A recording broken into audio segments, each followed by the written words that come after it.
네, 대통령실은 특히 현 정부 출범 전에 부실 시공 등이 이루어졌다며 국민 안전을 도외시한 이권 카르텔은 반드시 깨부숴야 한다고 강조했습니다. 취재기자 연결합니다. 강희경 기자.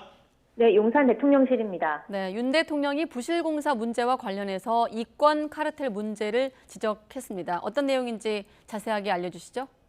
네, 윤석열 대통령이 오늘 오전 국무회의 모두 발언에서 아파트 지하주차장 부실공사 문제를 다시 한번 꺼내들었습니다.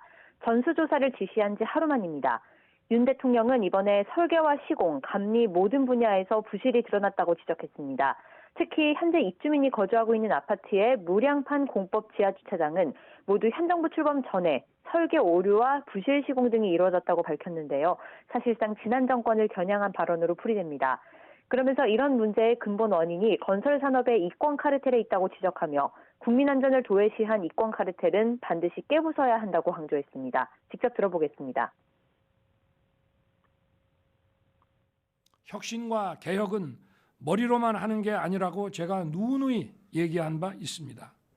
기득권 카르텔과 싸우지 않고는 혁신과 개혁이 불가능합니다. 특히 국민 안전을 도외시한 이권 카르텔은 반드시 깨부숴야 합니다. 윤 대통령은 이어 고질적인 건설 산업의 잘못된 관행을 바로잡고 법령 위반 사항에 대해 행정, 사법적 제재가 이뤄질 수 있도록 해야 한다고 당부했습니다. 네, 교권 침해 문제에 대해서는 어떤 대책을 지시했습니까? 네, 윤석열 대통령은 최근 잇따라 발생하는 교권 침해 사례와 관련해 교권이 확립돼야 학생 인권도 보장받을 수 있다고 강조했습니다. 인권을 위한다는 명목으로 규칙과 질서 유지를 위한 법 집행을 못하게 막으면 오히려 국민 인권이 침해되는 것처럼 교육 현장에서도 교권이 확립돼야 다른 학생의 인권과 학습권도 보장될 수 있다는 겁니다. 특히 규칙을 위반한 학생을 방치하는 건 범법 행위를 방치하는 것과 다름없다고 강도 높게 비판했습니다. 직접 들어보겠습니다.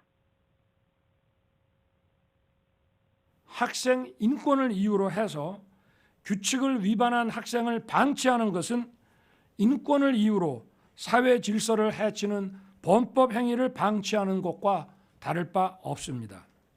이어 교권 확립을 위한 관련 법령 개정이 지난 6월 말 마무리된 만큼 당장 올해 2학기부터 학교 현장에서 적용될 고시를 제정하라고 교육부에 지시했습니다. 또 국회에 계류돼 있는 교원지휘법 등 교권 관련 법안도 신속히 논의되기 바란다고 당부했습니다.